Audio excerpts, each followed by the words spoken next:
space samples, and greetings from Celestis' clients worldwide. The capsules are integrated into 2 carriers that are mounted to the forward adapter on ULA's Centaur upper stage. The carriers will remain affixed to ULA's Centaur as it travels into a heliocentric orbit around the Sun, where it will remain for eternity. The Enterprise flight is Celestis' first deep space mission.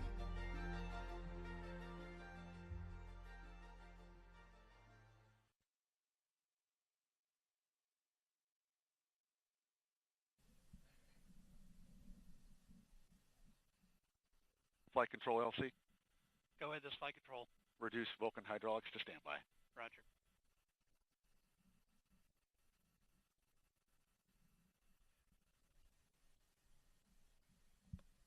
Today's rocket includes the American flag across the inner stage, as well as logos on the payload fairing representing ULA, Vulcan, and Astrobotic.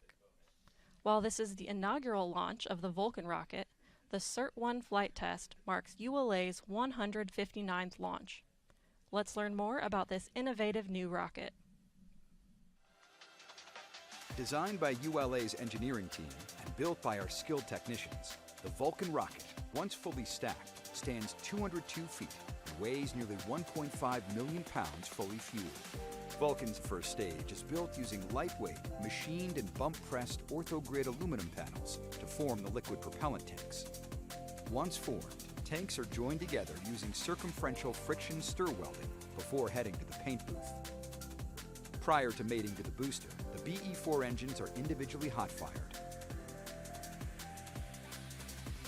At the base of the rocket is the Vulcan booster, powered by twin BE-4 engines. For additional thrust at liftoff, solid rocket boosters, or SRBs, are attached to the rocket.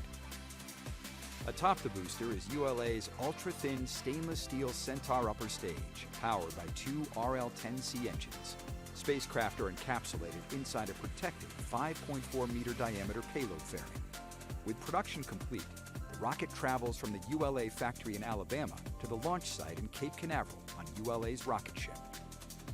Once in Florida, ULA's launch operations team begins a series of events leading to today's countdown. The process begins by lifting the 109-foot booster onto the newly constructed Vulcan Launch Platform, or VLP. For missions requiring additional thrust at liftoff, SRBs are attached to the side of the booster. Then, following interstage mate, the Centaur upper stage is transported to the VIF and lifted into position. Lastly, the encapsulated payload fairing is lifted and mated to the Vulcan rocket. Once fully assembled, the launch countdown begins, with moving the rocket from the VIF to the pad. Riding atop the VLP, Vulcan's trip to the pad is about 1/3 of a mile. Weighing in at approximately 2 million pounds, the VLP supports the rocket and contains air conditioning, electrical, and commodities lines. Throughout the 20-minute trip, a support van leads the move, followed by the payload van, providing communication with the spacecraft, while the ground van provides support to the rocket. Track mobiles at the rear power the nearly 3 million pound convoy, which also includes an environmental control system, providing air conditioning to the payload and rocket, as well as a backup generator. With the rocket on the pad, the launch team transitions to fueling and other final preparations.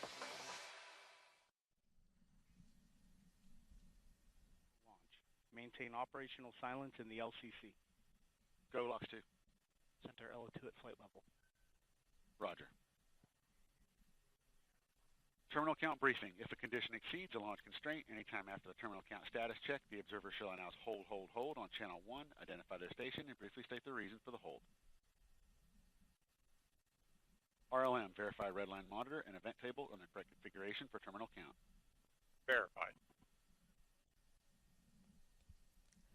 As we approach the terminal count pole, let's check in on today's weather. The Space Launch Delta 45 forecast for this morning's launch is looking good. The probability of violating launch constraints is 15%.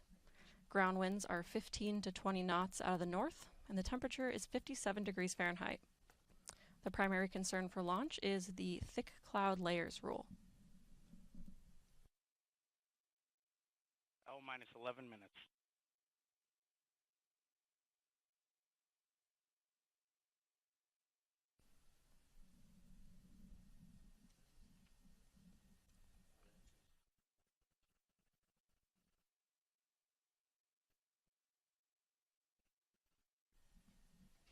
We remain in the planned 60-minute hold as we continue towards liftoff. In a few moments, launch conductor Dylan Rice will poll the launch team for the final go to pick up the count. 29 engineers and managers are polled for system status and readiness to proceed.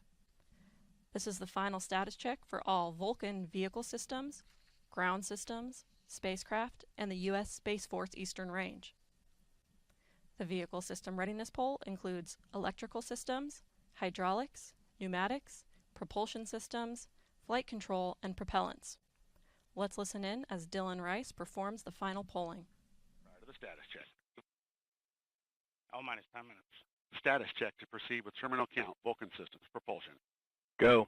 Hydraulics. Go. Pneumatics. Go. LNG. Go. LO2. Go. Water. Go. Centaur systems, propulsion. Go. Pneumatics. Go. LO2. Go. LH2. Go.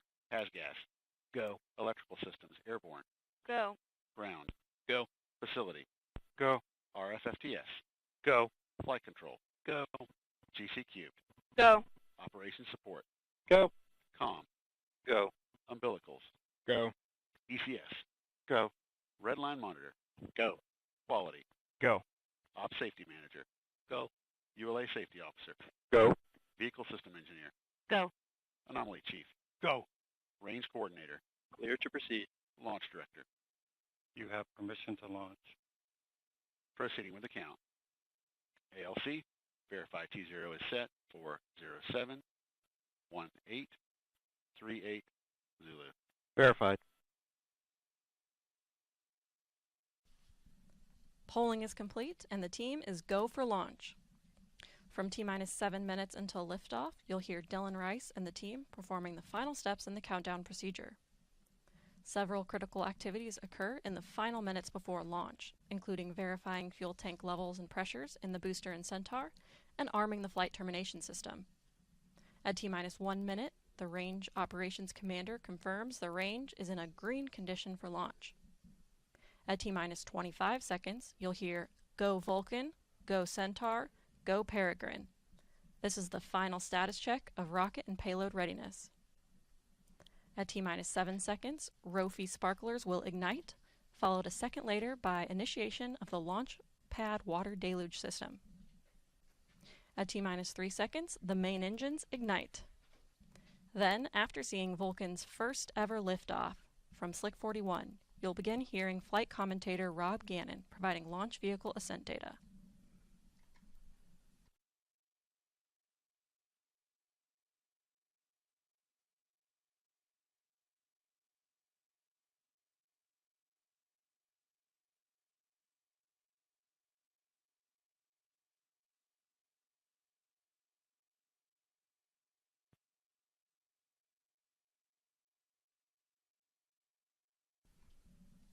This is Vulcan Mission Control at T-minus 7 minutes and holding. We anticipate releasing the hold in just a few moments.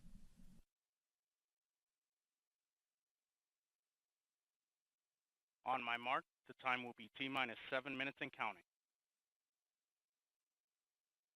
3, 2, 1, mark.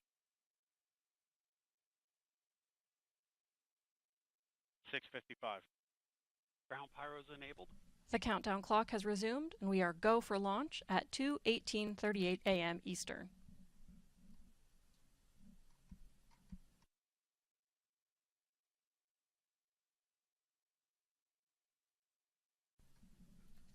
After liftoff, ULA's Vulcan rocket will head east from Space Launch Complex 41. Here's a look at today's ascent.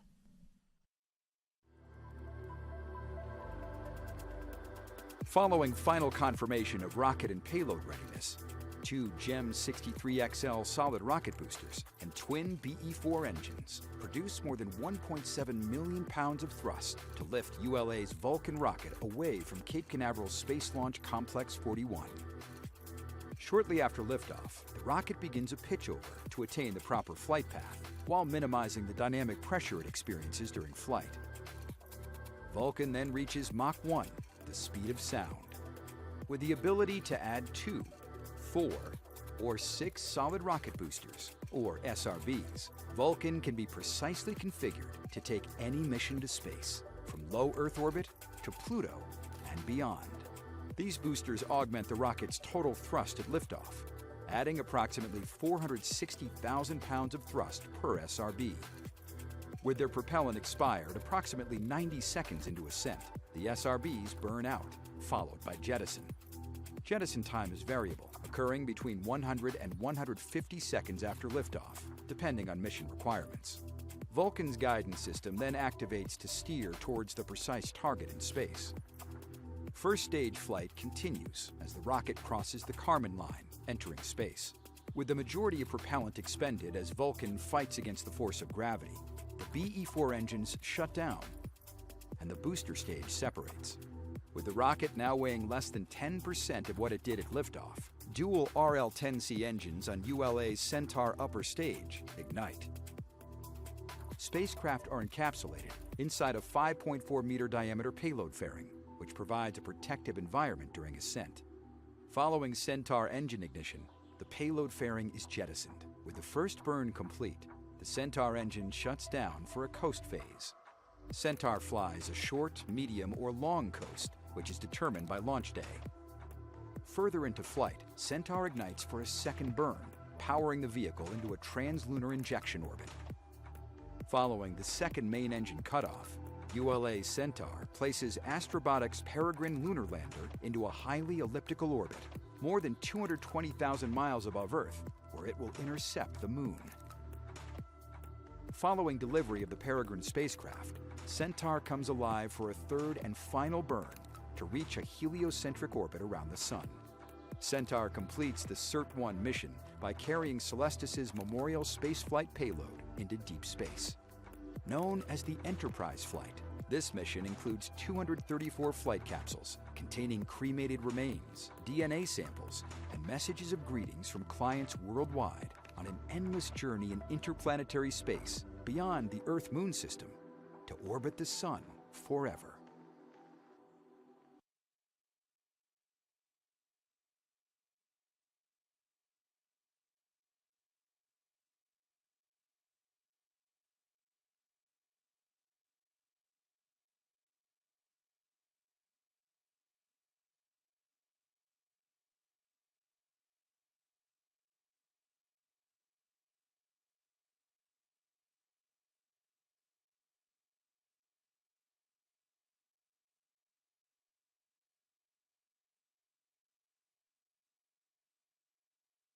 $249. FTS internal.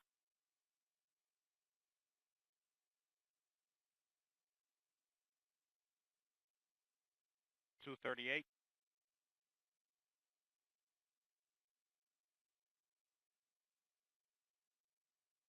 $230. CLO2 PLP started.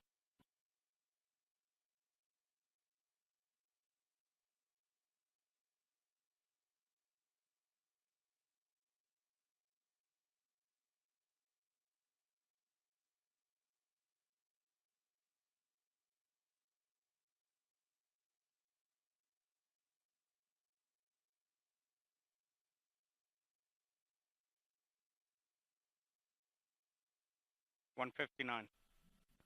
Vehicle internal.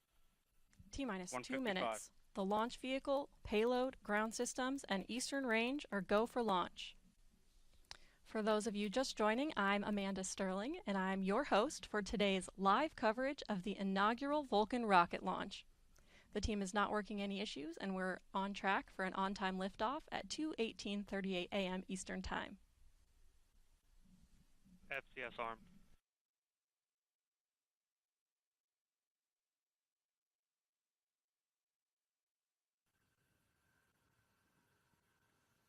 $120. FCS count started.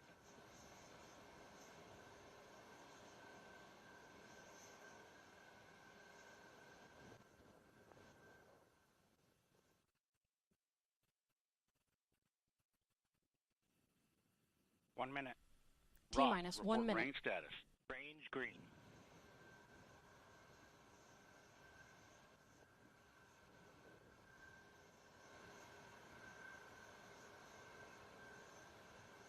$45. Vulcan tanks at step 3.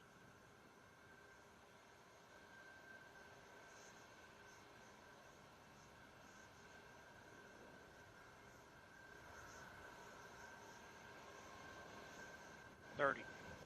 BE4 start box, go.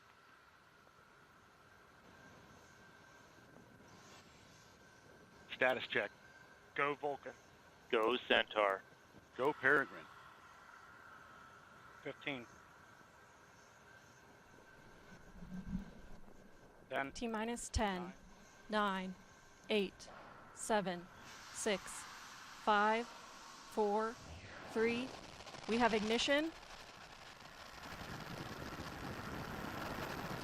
And liftoff of the first United Launch Alliance Vulcan rocket, launching a new era in spaceflight to the moon and beyond. Engines operating. 2 good SRBs, hitting peak pressure on the SRBs. Everything looking good.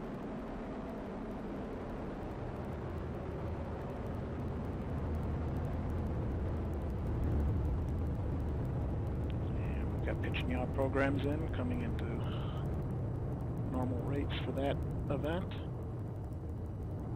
We have good hydraulic pressure on both engines. Good chamber pressure on both engines, everything looking good.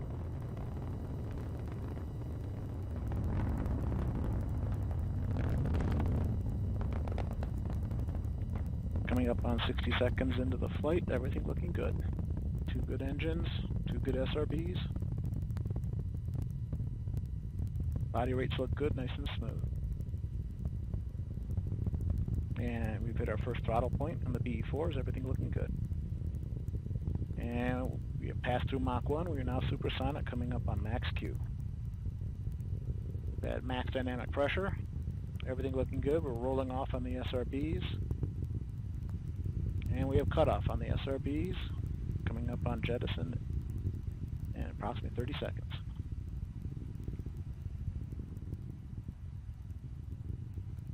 Fifteen seconds to SRB jet, BE4s continue to operate nominally.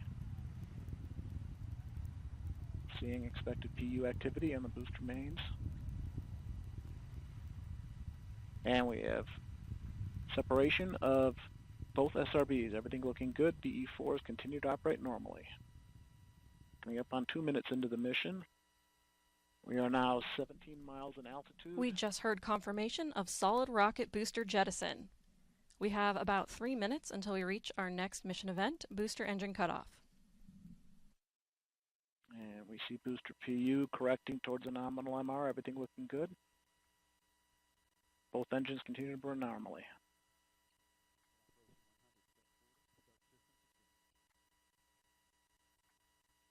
And we now weigh approximately half of our liftoff weight. Everything looking good.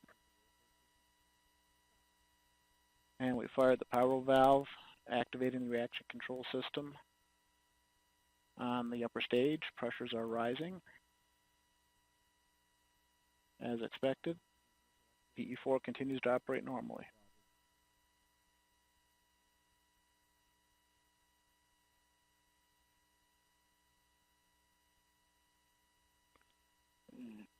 Vehicles continue to fly down the center of the range track, everything looking good. 33 miles in altitude, 52 miles downrange, traveling at 4,000 miles per hour.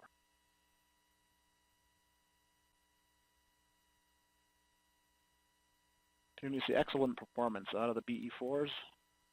Chamber pressure nice and smooth.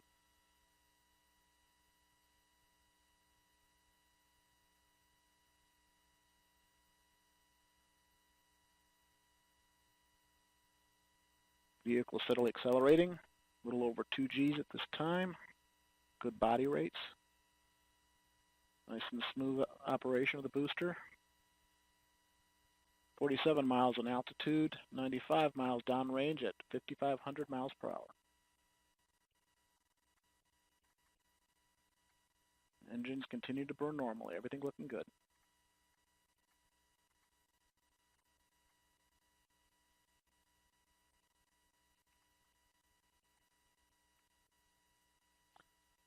And the vehicle now weighs 1/4 of its liftoff weight as we pass through the Kármán line.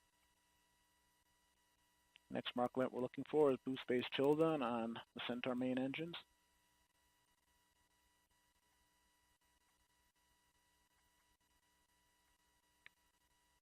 Booster mains continue to operate normally.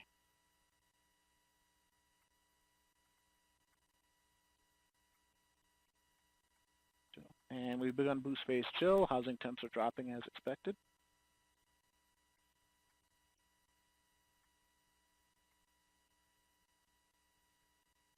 Coming up to the end of boost phase, approximately 10 seconds to BECO. Throttle down in preparation for BECO. We've completed boost phase chill down, and we have cutoff. Coming up on Vulcan Centaur separation. We have Vulcan Centaur separation. Everything looking good. Coming up on the Centaur phase.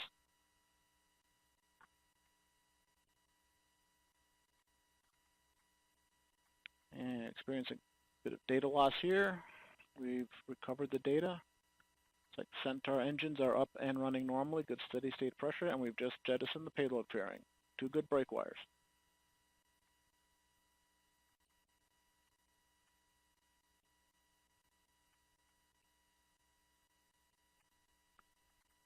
Good steady state operating levels on the Centaur mains. 2 good engines.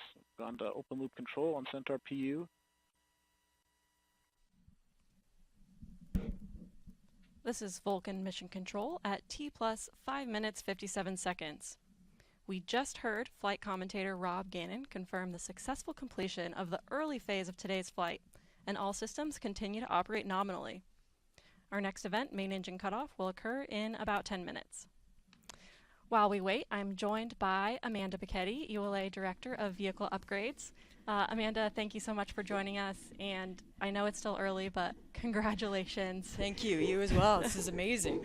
How did it feel to watch the Vulcan rocket lift off for the first time? Oh, just absolutely amazing. I didn't expect it to be the way it was. It just, my heart is still pounding. It was excellent, and just I'm so proud of all the work that the team did to get where we are today. Absolutely, and developing a new rocket is an enormous endeavor of which you were a huge part. Again, we're still early, but how do you imagine the whole Vulcan team is feeling right now? I feel like they have to be the same way, you know, smile ear to ear. I know the team is at all our sites, friends and family. They've been supporting us for many years to get to where we are, so I'm sure they are jumping up and down just like me. It's been amazing. How is the Vulcan rocket going to change the industry? Yeah, that's a great question. So Vulcan is very much based on our heritage rockets, the Delta IV and Atlas V vehicles, but we've brought in a lot of new innovation and capabilities that are going to allow us to even better support our warfighters, exploration, as well as connecting the world. And the great thing about Vulcan is it's highly versatile, meaning we can use that vehicle to do anything we want, allows for affordability for anybody who needs access to space. Absolutely. And so this is the first certification flight. What are the next steps for Vulcan after this? Yeah, so with the first flight, we are well under the way from a certification perspective. We do have a second flight that we'll need to do here later this year. Once that completed, we'll have about 2 months or so of post-flight data testing, and then at that point we will be certified by the U.S. Space Force, and we will be ready to fly all of their important payloads for them. Awesome. Well, again, thank you so much for joining us, and we'll let you get back and watch the next mission events. Congratulations again. Thanks, you too.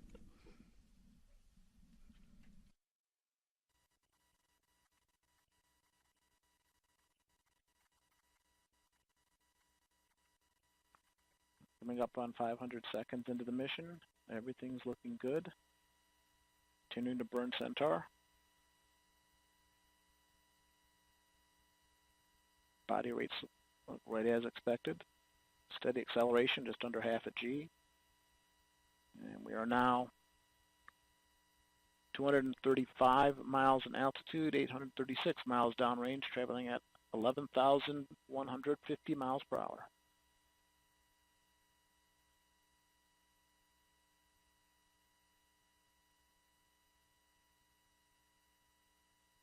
Continue to see nominal performance from Centaur.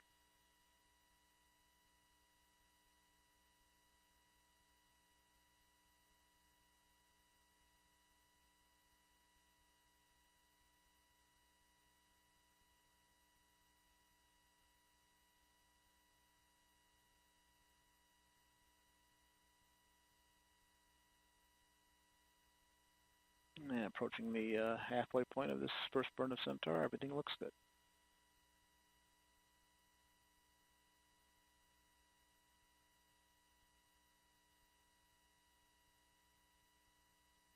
We're now 1,000 miles downrange, traveling at 11,500 miles per hour.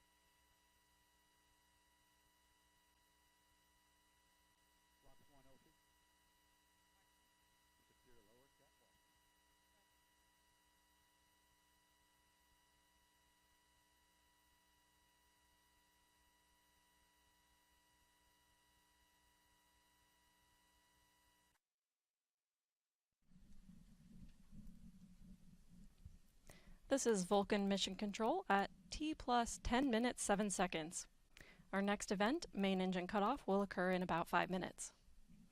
While we wait, I'm joined by Eric Monda, part of ULA's mission design team. Eric, thanks for joining us. Hi, Amanda. Thank you for having me. Of course. So we're still pretty early in this flight today, but can you tell us how the data's looking so far? Yeah, absolutely. So I just want to say that it was so exciting. I ran outside so I could watch this thing lift off, and that was so cool after so many years of development to watch this thing fly. That was fantastic. Absolutely, I bet. Yeah.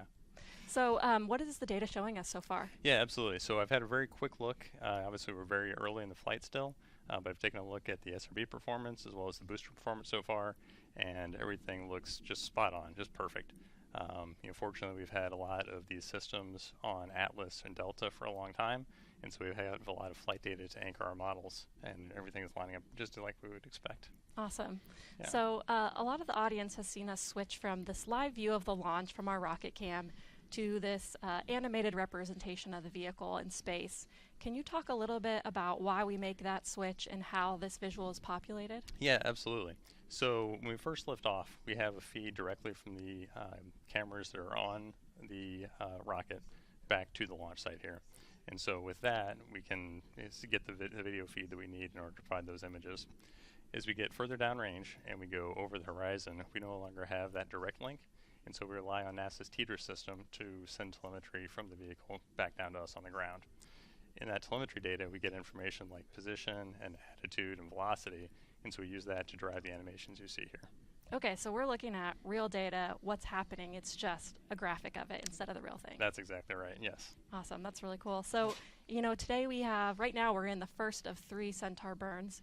Can you talk a little bit about why we need 3 burns and how we use those 3 burns to complete our mission today? Yeah, absolutely. So the first burn performs our injection into low Earth orbit.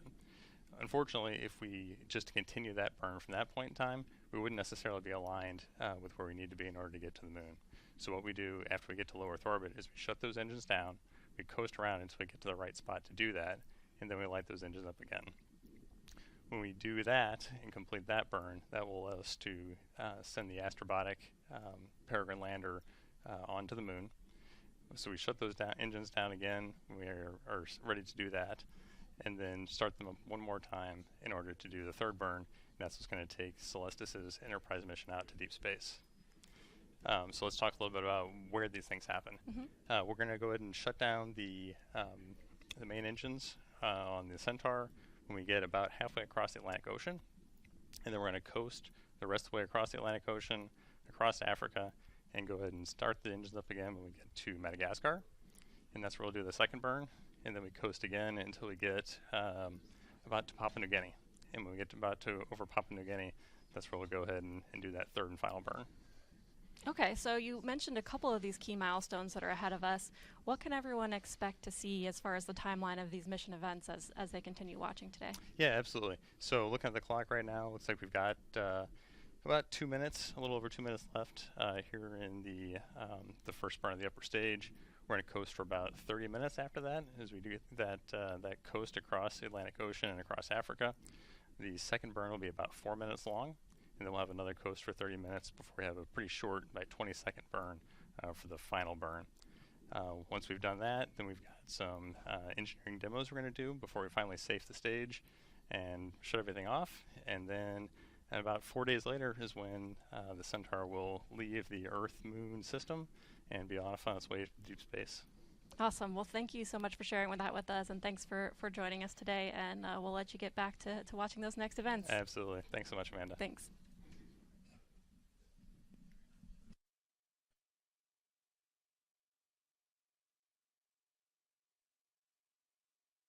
PU system is steadily making the correction down to a nominal MR.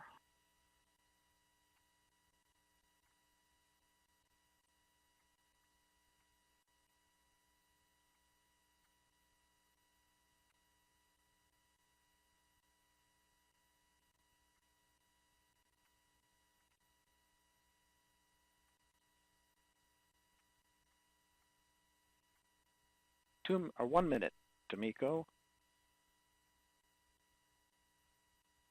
Both engines firing normally.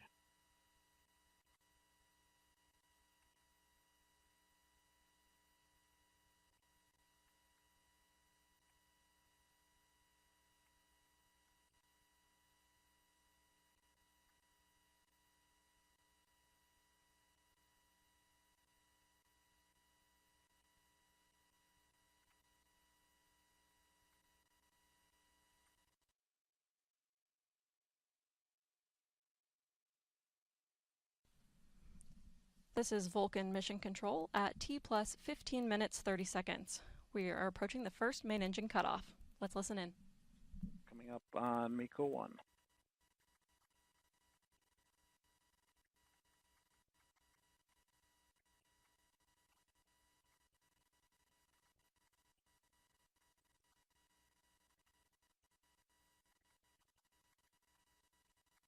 On to open loop control on MECO. We have cutoff. Both engines show normal shutdown signatures. We have settling established, 85% duty cycle. We are now in a 27-minute, 51-second coast duration to second burn of Centaur. This is Vulcan Mission Control at T plus 16 minutes 20 seconds. We just heard flight commentator Rob Gannon confirm successful cutoff of the first main engine, and all systems continue to operate nominally. Our next event, Main Engine Start 2, will occur in about 27 minutes. At this time, we'll pass the broadcast back to the NASA team to continue with mission coverage through the coast phase. We'll join you back in as we approach the separation of the Peregrine spacecraft. Over to you, Megan.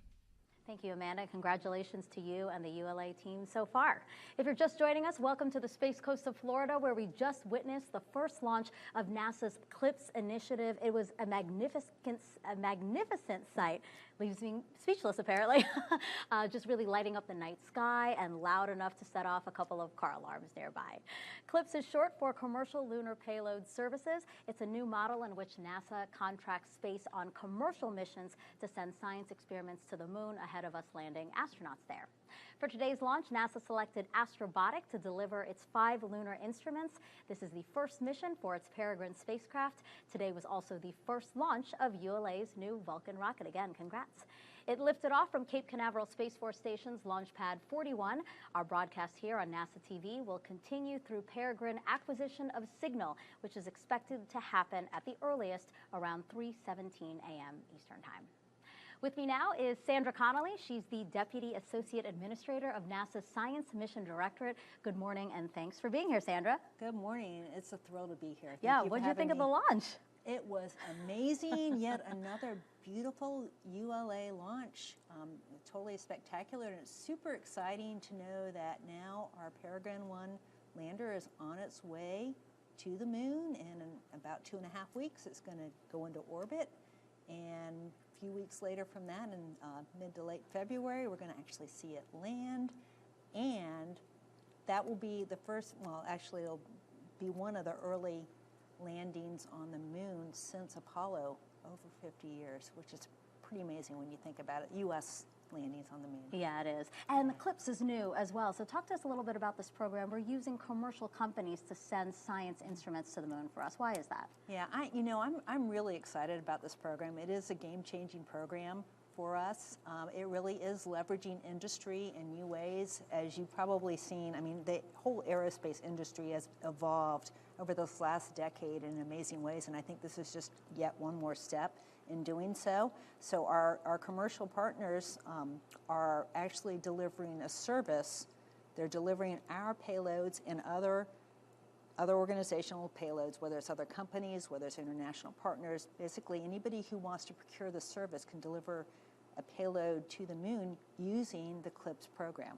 And so there are 20 payloads flying on the Peregrine spacecraft right now. 5 of those are NASA's. Can you tell me a little bit about what they'll be studying once they get to the moon? Yeah, so again, amazing service. So our payloads are going to be studying things including understanding, studying water, studying the volatiles or the resources on the moon, studying the atmosphere, and also the radiation environment to help inform us for the future when we have humans back on the moon. Sandra, thank you so much. I'm excited to see what we do with this initiative and this launch here today. Thank you so much, and let me just say, go Vulcan and go Peregrine 1. Yes, you can totally say that. Thank you so much. Thank you. All right, so when Peregrine lands on the near side of the moon on February 23rd, it will be one of the first lunar landings for the U.S. since the final Apollo mission over 50 years ago. Let's head back over to Astrobotics, Olivia Chapla.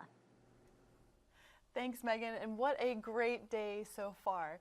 So for those of you just tuning in, I wanted to reintroduce myself. I'm Olivia Chapla, Director of Marketing and Communications for Astrobotic. Astrobotic is a space company with our primary headquarters in Pittsburgh, Pennsylvania, and we've just watched our Peregrine lunar lander rocket into space aboard a United Launch Alliance Vulcan rocket. This Peregrine spacecraft's mission is to carry 20 payloads or cargo to the lunar surface from 7 different countries. 6 of those nations have never reached the moon before. Our aim is to autonomously land on the lunar surface a few weeks from now. We're taking the long way around, and we expect Peregrine to land on February 23rd, 2024. We've got all eyes on the Peregrine lander as it waits to separate from the Vulcan rocket in about 30 minutes. At that point, we will seek to establish communications with the lander. And now we'll take a more in-depth look at Peregrine's full journey to the moon with an animation. Once ULA's Vulcan rocket launches, we will then know the exact day the Peregrine spacecraft will attempt a soft landing on the moon. The first landing attempt could be anywhere from 10 to 60 days from launch. Because this is Peregrine's first ever trip to the moon, our team is not taking a direct path. Peregrine will first complete one Earth orbit so the team can get critical data on the spacecraft and test maneuvers before executing a very critical milestone, entering lunar orbit. Peregrine will orbit the moon at 3 altitudes. The first orbit will last about 33 hours. Peregrine's second orbit can be up to 35 days. The spacecraft's third and final orbit around the moon will last 48 hours. Next up, Peregrine will attempt a soft landing on the lunar surface autonomously. The team will issue a landing sequence that will command the spacecraft to enter a descent orbit. About 15 kilometers from the lunar surface, an exciting powered descent begins. While we wait for the Peregrine spacecraft to separate from the Vulcan rocket and begin that exciting journey to the moon, I have Astrobotic's founder and Chief Executive Officer, John Thornton. Hi there, John. I understand you are currently at ULA, just a stone's throw from where I am now, and we both just saw ULA's Vulcan rocket achieve liftoff with our very own Peregrine aboard. Tell me, after waiting for this moment for years, how are you feeling? It's a dream. This is the moment we've been waiting for 16 years, and I'm standing in mission control, and we just had a beautiful launch. Thank you, ULA. So excited. We are on our way to the moon. I can tell you and everyone else are in a really excited buzz today for sure. So tell me, what else do you think is the most important thing about our Peregrine mission today? So this is the beginning of the dawn of a new era for the surface of the moon and how we think about space. This is an opportunity for commercial payloads to fly to the surface of the moon on a regular, routine basis. That means our nation's scientists, our world scientists, can access the moon in ways never before possible. And we are seeing the beginnings of that right now as we speak on our journey to the surface of the moon. Our first mission carries 20 payloads from all over the world. 6 nations on board the mission will touch the surface of the moon for the very first time. It's a phenomenal, exciting mission to be a part of, and it's a real honor to be here today, and I could not imagine a better start to the mission. That's true. And what do you have to say to the Astrobotic team and to all of the payload customers who made today's mission possible? For 16 years, we've been pushing for this moment today. And along the way, we had a lot of hard challenges that we had to overcome, and a lot of people doubted us along the way. But our team and the people that supported us believed in the mission, and they created this beautiful moment that we're seeing today, working incredibly hard to make this possible. I can't thank the thousands of people between our team, our suppliers, our partners that have made this moment possible today.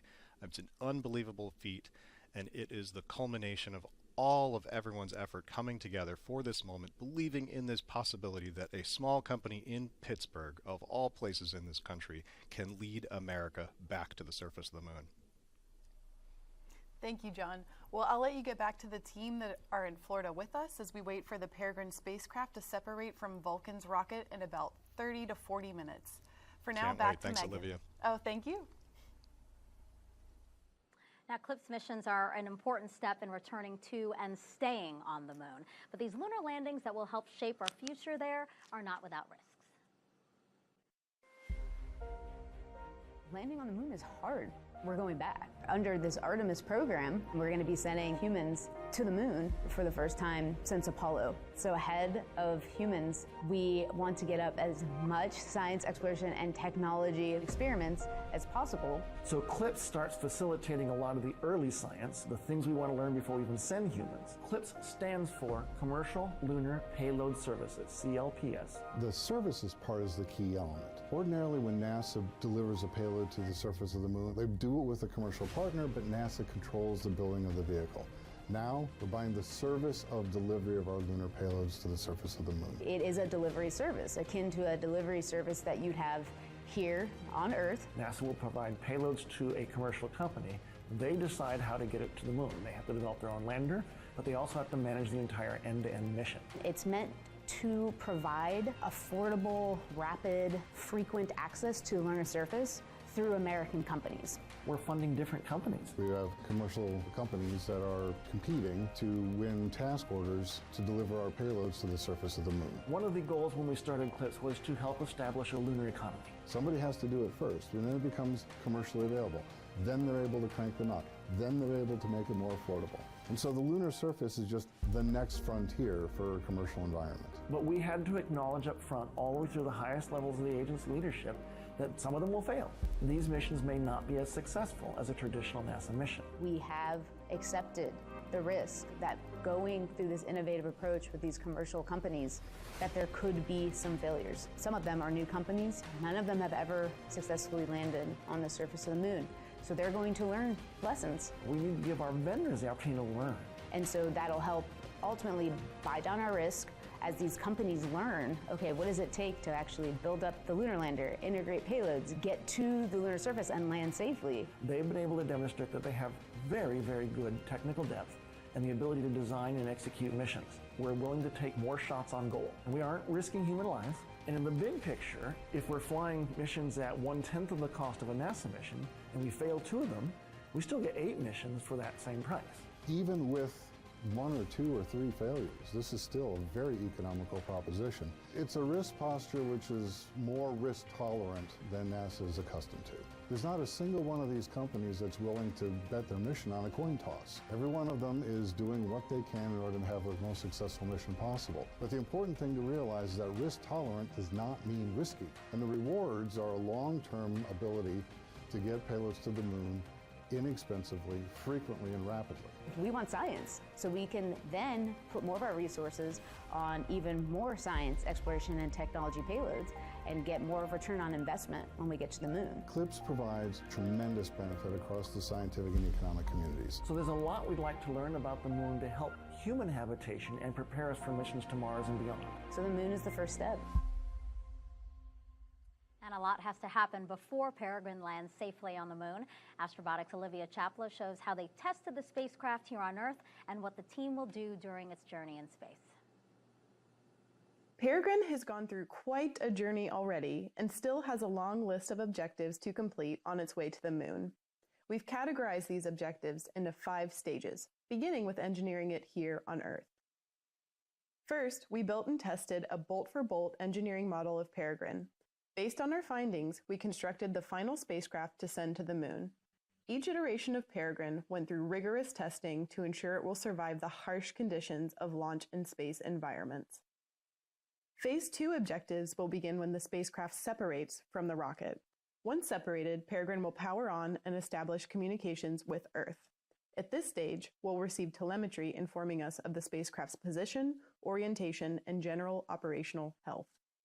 One of the first commands we send to the spacecraft will initiate thrusters to point Peregrine's solar panels at the sun to charge its battery. We are planning for all of these objectives to be completed today. Next, and off-camera, our Phase 3 objectives begin. These objectives include trajectory adjustment maneuvers in space before lunar orbit insertion. After lunar insertion, Peregrine will complete 3 orbits around the moon. Then, the last phase of the mission begins, lunar landing and operations. And for a closer look at landing, I'm joined now by Mike Hennessy, Educational Director of the Moonshot Museum in Pittsburgh. Good morning to you. Good morning. It's spectacular to be here today. Absolutely. We saw a launch, right? Yeah, and it was awesome. Yeah, absolutely. So talk to me about Peregrine and the spacecraft we have you on, because you know a lot about Peregrine and this mission. Why is that? Well, every day I've had a front row seat at Peregrine under construction. I work at the Moonshot Museum, and we share a wall of windows with Astrobotic.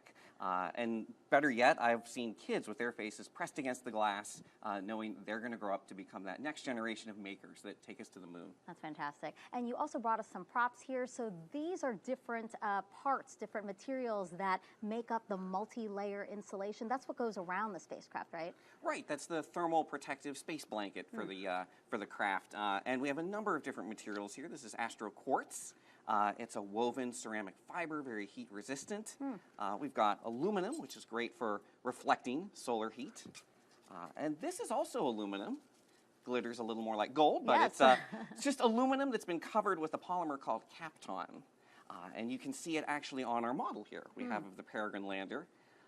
Right here. This is the multi-layer insulation. Yeah, we've got the multi-layer insulation, and that's wrapping these fuel tanks, kind of like cosmic baked potatoes. And why do we need all these different materials? Well, the moon is a harsh environment, and it takes a lot of technical know-how to land there. There's no atmospheric blanket like we have on Earth. So we need a thermal space blanket to protect against wild temperature extremes, boiling hot days, freezing cold nights, several hundred degrees below zero, and Peregrine's been engineered to endure that. Okay, so now we know how it will be protected during landing. How will it land? What technologies are we using to make sure that it lands safely when you say that the moon isn't the easiest place to land on? Right, and that's my favorite part of the story, because this robot is going to land itself. Because we have about a 2.5 second signal delay from the Earth to the moon and back, it's like having a self-driving car going to another world. We have a full suite of sensors, gyroscopes, Doppler, LiDAR, star trackers, and a really cool technology called Terrain Relative Navigation, or TRN. About 9 miles out, Peregrine will activate its camera, and as it's descending, and the camera is taking pictures, the computer will be playing kind of a high-speed game of flashcards, comparing those pictures to 3D maps, and then Peregrine will have to make decisions in order to come to a landing. We're going to test drive this technology on Peregrine, and then on Astrobotic's next lunar lander, Griffin, TRN will be in the driver's seat when we head to the moon's south pole. Oh, that's fantastic. And I know Griffin is going to be delivering another NASA payload, so another partnership where we get to do this together. Yeah, I think another great example of how CLPS is bringing together entrepreneurship and accelerating the pace of science and taking us out into the solar system. Mike, thank you so much. Thank you for being here. Thank you. All right, so the Astrobotic team hopes to land on the near side of the moon on February 23rd in a place called the Bay of Stickiness, a lunar feature formed by ancient hardened lava flow. It's located outside of the Gruithuisen domes, which is the largest dark spot on the moon. Why does NASA want to conduct science here? Well, on Earth, formations like these domes need significant water and also plate tectonics to form. But without these key elements on the moon, lunar scientists have been left to wonder how the domes formed and evolved over time. We'll, of course, have coverage of the landing on our NASA Plus app or whichever social platform you watch us on. Now, earlier in the show, we told you about the NERVIS payload from NASA's Ames Research Center. The other payload from Ames is the Neutron Spectrometer System, or NSS.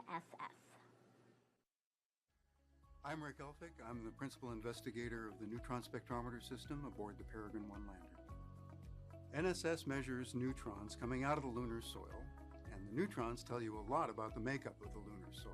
The neutrons that we measure with the neutron spectrometer are specifically related to the presence of hydrogen, the H in H2O, or water, and that's its real purpose, is to locate water, to actually act as a divining rod. Peregrine will be landing in a location where we really don't expect very much water, if any at all. But it's an interesting experiment. The exhaust system of its descent engines will actually spray paint the surface with its exhaust. And part of that exhaust is water, and some of that water is actually going to stick onto the surface of the moon. Then after we land, NSS can monitor how that water goes away as the sun rises at the landing site and the the day gets warmer and warmer. Water is really important as a resource for exploration. Astronauts need it for drinking water, but you can also use it by splitting it up into hydrogen and oxygen as rocket fuel. So if you can find water in place where you're going to, that means you can use it there and not have to bring it up from Earth.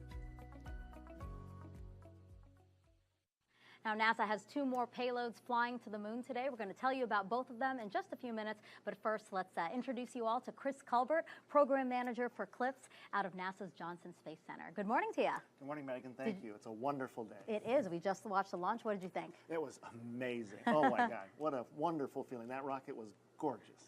Yeah, and so NASA has 5 payloads hitching a ride. Tell me about the different things that they'll be studying and why they're studying those things. So, this early mission for CLPS, this is our first mission. So our first 2 early missions are mostly carrying small instruments that help us learn more about the environment at the moon. As we get further into CLPS in future missions, we'll raise the complexity and start studying more complex, more difficult questions. But at the beginning, we're mostly trying to characterize what the moon is like, what the radiation does, what kind of environment we can find there. It doesn't have an atmosphere, but there's particles and dust and other things. We're trying to get more information about that so that we can help guide future human missions more effectively. And how soon could we see data from some of those instruments so that we can start creating that fuller picture? We'll start getting data back within hours of landing on the moon. Wow. Now, the scientists will need some time to analyze that information and turn it into the kind of information that helps guide future missions. But we should be getting data back from the moon within a few hours of landing, and we'll all three for as long as 14 days on the moon. We'll be gathering that data. But the scientists will then take that information offline and analyze it for a while. So basically these missions, these instruments that we're sending, they're scouting the moon for us. Yes. Yeah, they're telling us what the moon is like, helping us understand what we need to know so that we can take humans there safely. It also allows us to better design future instruments and other experiments that will pinpoint the kinds of things we need to know about the moon to be able to work and live there. Chris, thank you so much. Thank you for being here. You're welcome. Okay, so we're now less than a few minutes away until the Peregrine spacecraft separates from Vulcan's Centaur upper stage. We're going to go back to ULA for that milestone, but before that, another quick status update on Peregrine from Olivia. Thanks, Megan.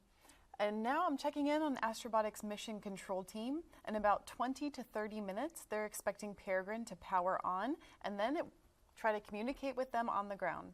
Peregrine will establish ground communications with NASA's Deep Space Network, and then we will begin receiving telemetry. As we wait for those milestones, here's an in-depth look at the inner workings of the Peregrine lunar lander. And now we'll take a look at the Peregrine spacecraft. You'll notice that we've removed the MLI or multi-layer insulation so we can better see the inside of the spacecraft. Throughout Peregrine's journey, they'll keep an eye on the spacecraft's temperatures, pressures, power levels, and communications system. Solar panels at the top of Peregrine charge its batteries to power the spacecraft. Moving down towards the center of the spacecraft are the payload decks. You'll notice the decks have a unique isogrid pattern that we've used as an inspiration for a lot of our graphic design for the mission. This structure pattern optimizes the sturdiness of the payload decks while also minimizing its weight. Affixed to these decks are all 20 payloads. 20 individual pieces of cargo from 7 different countries are aboard these 2 main decks. Peregrine has 12 attitude control system engines, called thrusters, that are used to orient the spacecraft. You can see 4 large propellant tanks filled with monomethyl hydrazine and multiple mixtures of oxygen-nitrogen, or MON, as oxidizer. Mounted to the bottom of the spacecraft are 5 main engines that will slow the craft down as it approaches the lunar surface. These engines use a hypergolic bipropellant pressure-fed system. Believe it or not, Peregrine will use the majority of its fuel in the last 15 minutes of the mission as we attempt a soft landing on the lunar surface. Peregrine has 4 landing legs attached to its base. These legs have a honeycomb structure on the inside that will crush to absorb the impact of Peregrine landing on the lunar surface. Peregrine is designed for an autonomous landing. That means it will use complex computing and a suite of sensors instead of human pilots. There are 2 antenna relays and a high-power transponder to relay communications between the spacecraft and the astrobotic team. The relay will connect Peregrine with NASA's Deep Space Network, or DSN, utilizing the same dishes that communicate with the James Webb Space Telescope as well as other historic missions. And the last major feature of Peregrine is something you can't see. It's the hundreds of people who have worked on tested, and gotten the spacecraft to the launch pad today. A shout out to the team we like calling the Astrobots, and a shout out to our payload customers who are sending their items to the moon with us. Your continued commitment to science and lunar exploration is important for humanity. The Peregrine lunar lander has 20 pieces of cargo called payloads aboard. You can find the full manifest on the Astrobotics website, but here is a look at a few of the payloads. IRIS rover.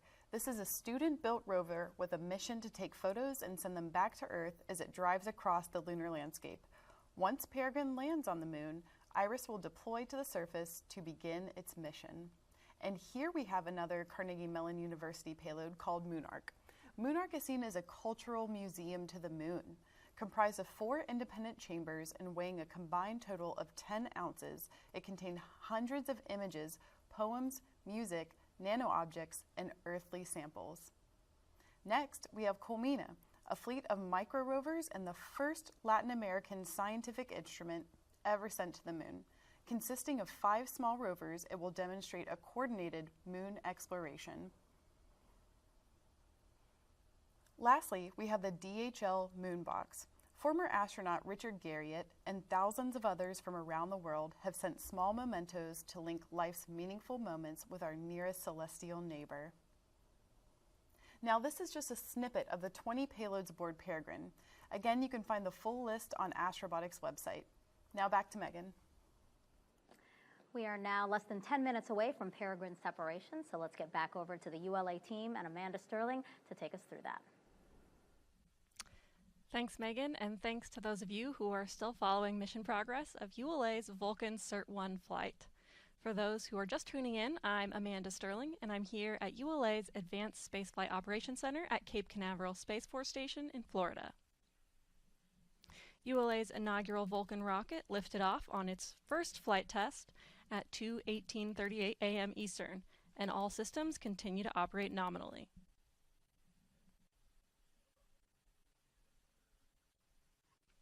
One minute, 1 second burn.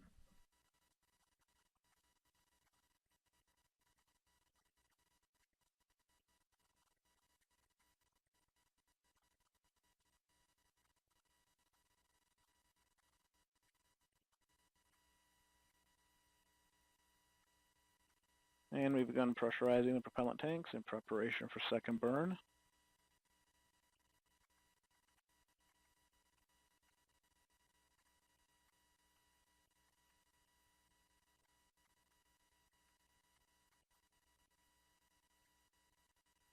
Coming up on LH2 pre-start.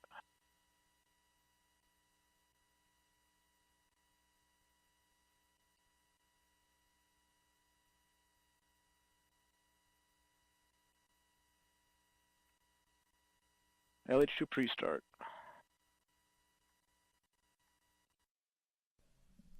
This is Vulcan Mission Control at T plus 43 minutes, 8 seconds.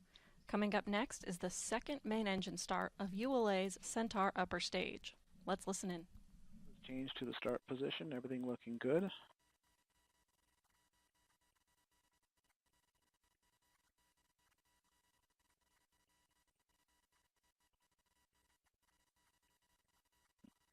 About 15 seconds to mess.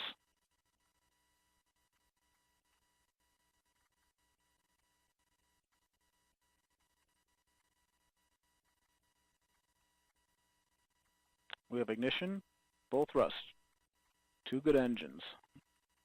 Everything looking good.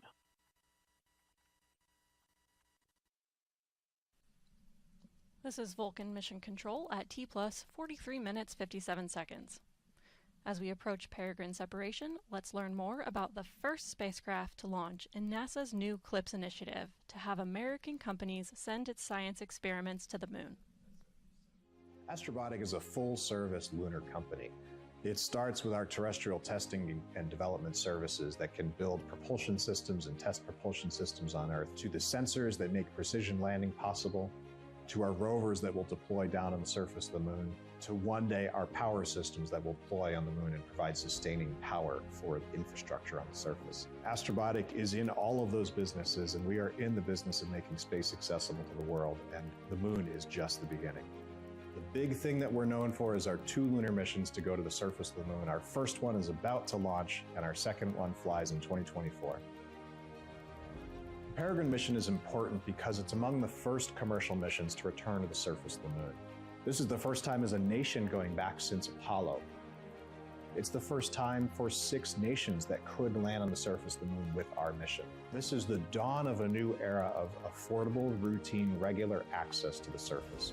What that means is our nations and world scientists can access the moon on a routine, regular basis. They don't have to wait for the culmination of their career for one single super mission. They can go back again and again and again. It's the beginnings of learning about the resources on the surface of the moon and potentially one day turning those resources into something that we can use in space and maybe one day return back here to Earth. Peregrine's development was a years-long process that included many people, like engineers, welders, and technicians, who designed and built the spacecraft. Landing a spacecraft on the moon is very complex. The team worked long hours to get Peregrine to the launch pad. To be on the pad today with our spacecraft strapped to a giant 200-foot tall launch vehicle ready to blast into the heavens it's a little surreal. It's a moment I've been dreaming about for 16 years. And to see it all on one rocket, it's terrifying and exciting and thrilling all at once. Our Peregrine lunar lander starts its journey to the moon in Florida on a Vulcan launch vehicle. That will blast us into translunar injection, heading us straight out to the moon, where we will enter lunar orbit and start our descent down to the surface. At this point, engines are firing, all eyes are tuned in, and as we soft touch down on the surface of the moon, that marks the beginning of our surface operations and our payloads deploying. As a nation and as a company, as individuals, we all persevere to overcome challenges, and we're going to continue to do that. And this first mission is just our first step, our first attempt to make space accessible to the world, and it certainly will not be our last.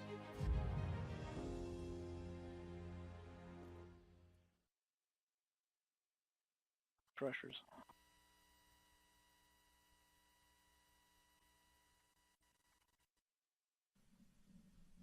This is Vulcan Mission Control at T+ 47 minutes 8 seconds.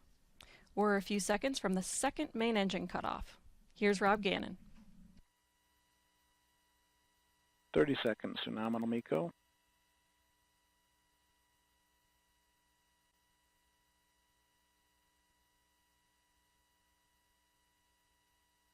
Seconds. And we're going to open loop on PU. Coming up on cutoff. We have cutoff. Everything is looking good. And we are now in a 2-minute 49-second coast phase of spacecraft separation. We've got full settling going after MECO. And we're reorienting to spacecraft SEP attitude.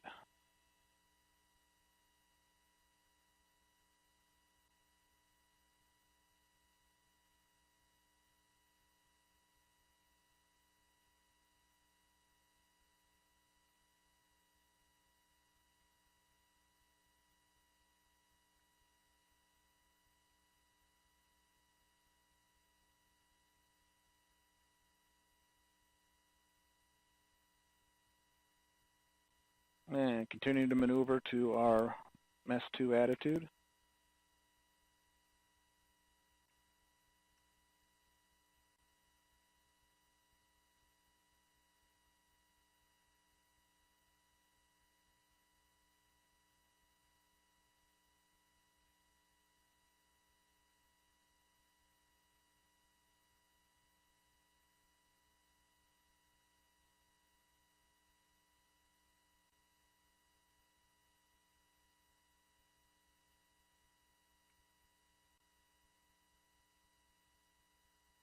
And we're inside a minute and a half to spacecraft separation.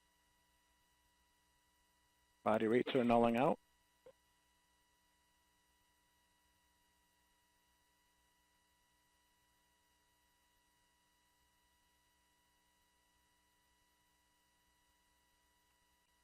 And this mission does call for a roll spin for spacecraft separation of 0.5 degree per second.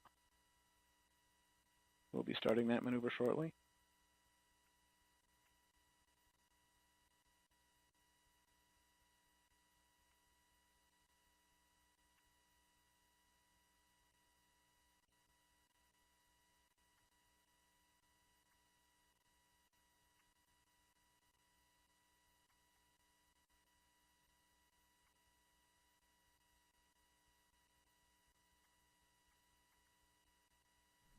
This is Vulcan Mission Control at T plus 50 minutes 10 seconds. Vulcan has executed all mission events expected, and we are now approaching delivery of the Astrobotic Peregrine commercial lunar lander into a highly elliptical orbit, more than 220,000 miles above Earth to intercept the Moon. Let's return to flight commentator Rob Gannon as we approach separation. We are spinning down.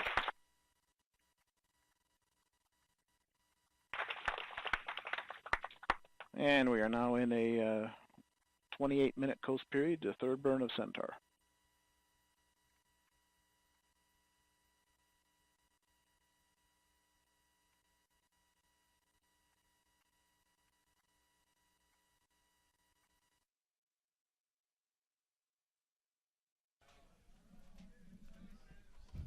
This is Vulcan Mission Control at T plus 51 minutes 6 seconds.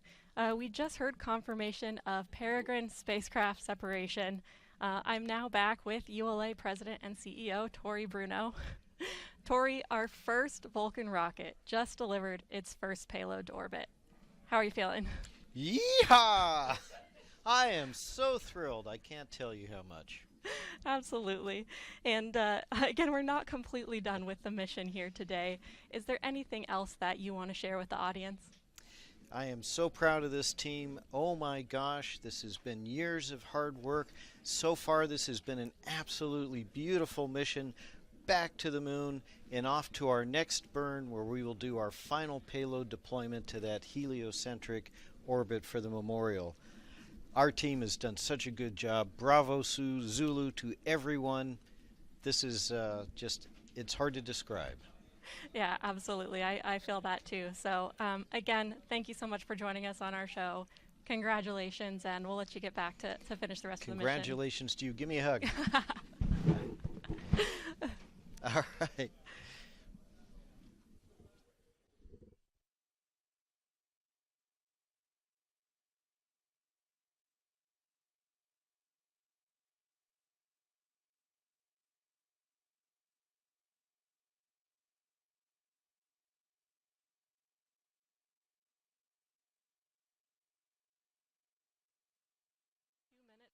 Seconds.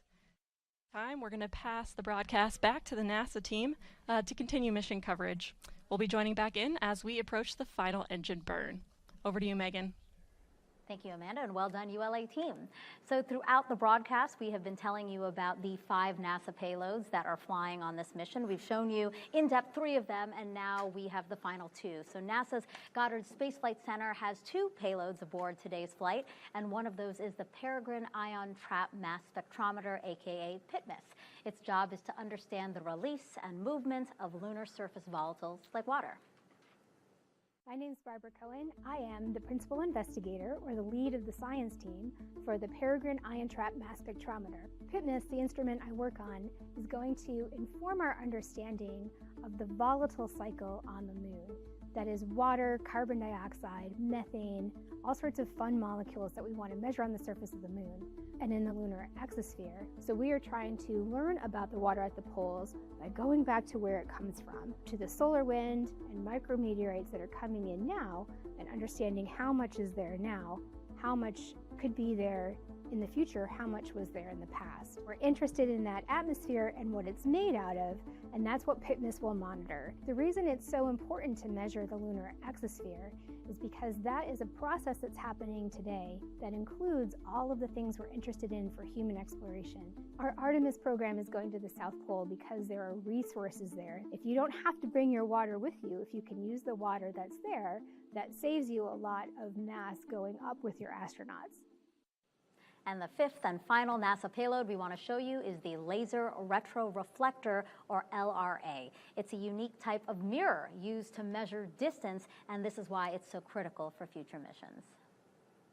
My name is Xiaolui Sang. I'm a LiDAR instrument scientist and also work on other laser instruments. The instrument is a laser retroreflector arrays. It's a small retroreflectors mounted on a shell, on aluminum shell, support shell. It retroreflects laser light back to where it came from. The purpose is to, number one, to have a fiducial marker, a precise fiducial marker on the lander so that we know exactly where that is on the lunar surface. It serves as a landmark for future missions if you want to go back and land it there. When you shine laser on it and it reflects right back at you, so it doesn't matter which way you're looking at it, and so that will help us to range from orbit to the lander as it passes overhead. All right, it's now been about 55 minutes since Vulcan and Peregrine lifted off from the space coast of Florida. Let's get back to Olivia and the astrobotic team as they work to confirm acquisition of signal with their spacecraft. Thanks, Megan.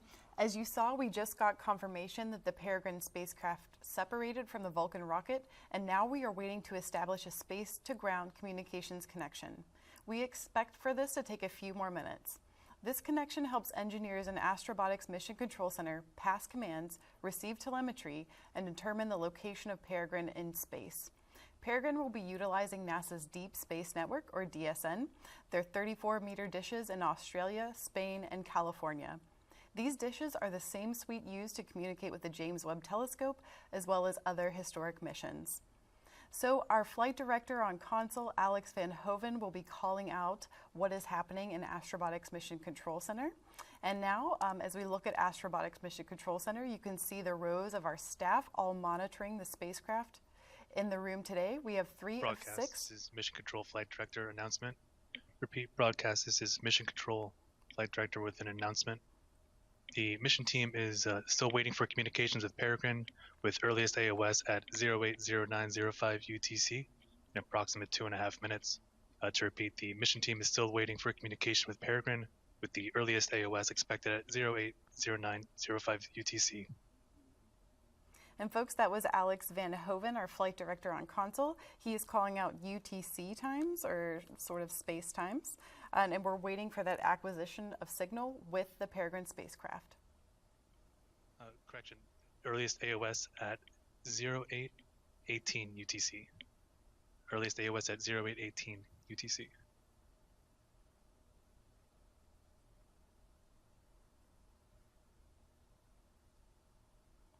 Now you can almost see Alex Van Hoven in the back row, right below the eye in Astrobotic. You can kind of see his head. Maybe he'll stand up for us at least one time. We'll see. He's very focused and busy.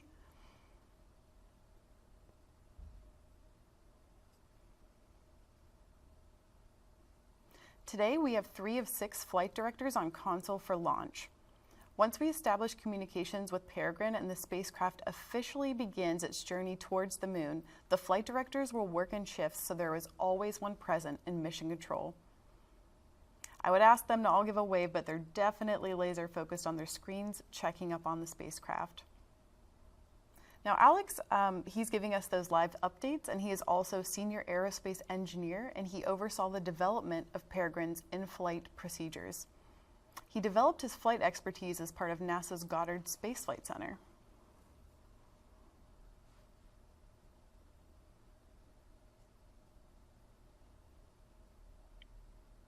Broadcast, Mission Control Flight Director announcement. I repeat, broadcast, Mission Control Flight Director announcement. At this time, Astrobotic has confirmed that we have established communications with Peregrine, and we are now receiving live telemetry. I repeat, we have just established communications with DSN and can confirm that we are receiving telemetry from the satellite.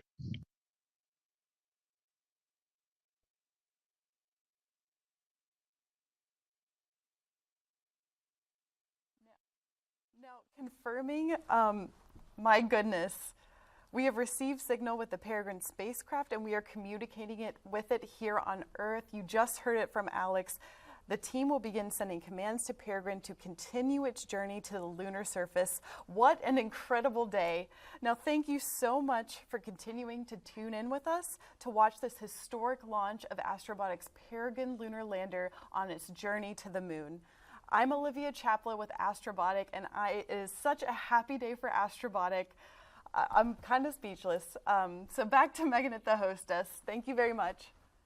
Hey, congratulations, Olivia. I know that must have been really, nerve-wracking to see such a big moment and it being finally here. So congratulations to her and the rest of the team. And actually right now here with me, I have Andy Jones, and he is the Director of Landers and Spacecraft for Astrobotic. And Andy, I saw you were over off the camera, but I saw you go, yes, as soon as we confirmed acquisition of signals. So talk us through that. How are you feeling? Relieved. More than anything else, relieved. I mean, getting communication is just so important to everything else we want to try and do. So now I can start enjoying the moment, enjoying the excitement of getting into space. Yeah, at least you didn't have to wait long. You know, there was a window, right? We got it right at the beginning of the possible window. So just a credit to all the great work the team has done to actually get it, to acquire it so fast. Yeah. It's just a brilliant set of machine, brilliant people working on it. So yeah, very proud. Yeah, what would you say to the team? You know, again, I know that you guys have been working on this for years. What would you say to them as it culminates in this moment right now? Get back to work. No, not even going to give them a break. Okay, we're hard-working folks at Astrobotic, guys. No, extremely proud. The team should be extremely proud of themselves. It's been a fast road, a lot of setbacks, a lot of ups, lots of downs. The team took everything in their stride, and as you can see, achieved remarkable things. So proud of everybody, what they've done. Inspirational to everybody. Yeah.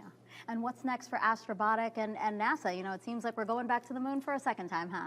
It is. So once obviously successful completion of this mission, we have Griffin, which takes the Viper rover to the moon late 2024.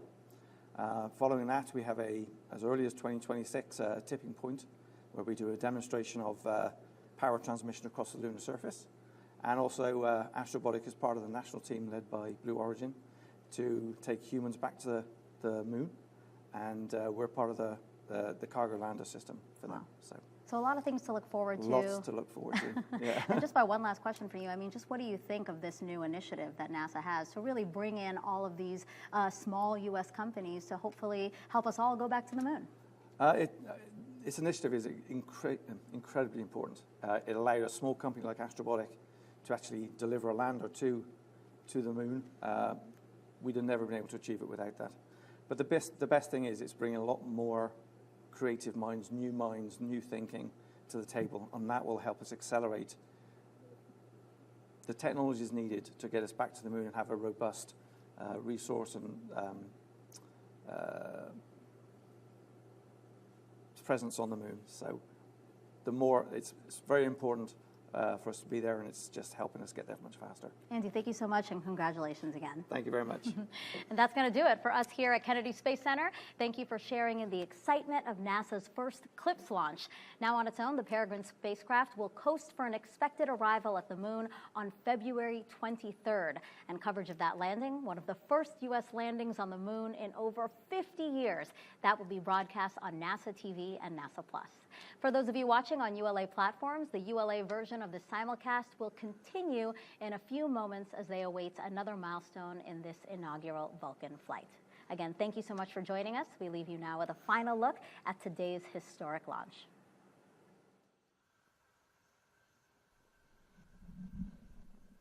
T-minus 10, 9, 8, 7, 6, 5, 4, 3. We have ignition and liftoff of the first United Launch Alliance Vulcan rocket, launching a new era in spaceflight to the moon and beyond. Both engines operating normally. 2 good SRBs, hitting peak pressure on the SRBs. Everything looking good.